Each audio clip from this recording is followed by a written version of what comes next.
As sibling রোজ রোজ কি tiffin নিয়ে যায়, রইল তার ভিডিও। যে দাদা ভাই এবং দিদি ভাই জানতে চেয়েছিলেন যে টিফিন টাইমে আমি কি কি বানিয়ে দিই, আপনাদেরকে বলবো সবার আগে উইকের টিফিন লিস্টটা বানিয়ে ফেলুন। আজকে আমি দিয়েছিলাম ইডলি। মাত্র 3টে উপকরণ দিয়ে ঝটপট আপনি টিফিন বানিয়ে নিতে পারেন। টক দই, সুজি আর এনো, বাস। 250 গ্রাম সুজি আর 100 গ্রাম টক দই দিয়ে ভালো করে মিশিয়ে একটু আধ ঘন্টার জন্য রেস্টে রেখে দিন। আধ ঘন্টা পর ভালো করে মিশ্রণটা ফেটিয়ে নিন এবং এনোটা দিয়ে দিন, সাথে একটু লবণ। তারপর এরকম ছোট ছোট বাটিতে তেল ব্রাশ করে নিন। এই ধরনের বাটি যদি কারো কাছে না থাকে, বাড়ির স্টিলের বাটিতেও আপনি করতে পারেন। এরপর হাফ বাটি করে সুজি আর টক দইয়ের মিশ্রণটা দিয়ে দিন। এটা কিন্তু খুব ভাইটাল কাজ, পুরো বাটি ভর্তি করে কখনোই দেবেন না, তাহলে সুজি ফেপে উঠবে এবং বাটি থেকে উপচে পড়ে যাবে। এরপর কড়াইয়ে জল ফুটতে দিন।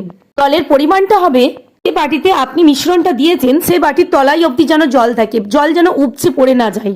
এই জল ফুটে গেলে তারপর এগুলোকে একটু ঠুকে ঠুকে সেট করে নিয়ে তারপর কড়াইয়ের উপর এগুলোকে দিন। আর মিডিয়াম টু হাই ফ্লেমে দিয়ে এটাকে ঢাকা দিয়ে দিন। কিছুক্ষণ অন্তর অন্তর খুলে খুলে দেখুন এটা হচ্ছে কিনা। কাঁটা চামচ বা টুথপিক নিয়ে টেস্ট করবেন, আপনি ভালো বুঝতে পারবেন। চামচে যদি মিশ্রণটা লেগে যায় তার মানে বুঝবেন এখনো কাঁচা আছে, আর যদি না লাগে তাহলে বুঝতে পারবেন এটা হয়ে গেছে। দেখুন এই দুটো বাটির মিশ্রণটা কিন্তু এখনো কাঁচা আছে। এটাকে আর কিছুক্ষণের জন্য একবার ঢাকা দিয়ে দিচ্ছি। দেখুন এবার আমার পারফেক্টলি ইডলি হয়ে গেছে। এবার আমি ইডলিগুলোকে নামিয়ে নিয়ে ঠান্ডা জলের পাত্রে রেখে দেব। স্টিলের বাটিতে যে ব্যাটারটা দিয়েছিলাম সেটাও একবার আপনাদেরকে দেখিয়ে দিই। দেখুন বন্ধুরা কত সুন্দরভাবে হয়েছে, কত সফটও হয়েছে। স্কুলে টিফিন নিয়ে যাবে তাই আর চাটনির ঝামেলা করিনি, একদম টমেটো সস বা চিলি সস দিয়ে পাঠিয়ে দিয়েছি।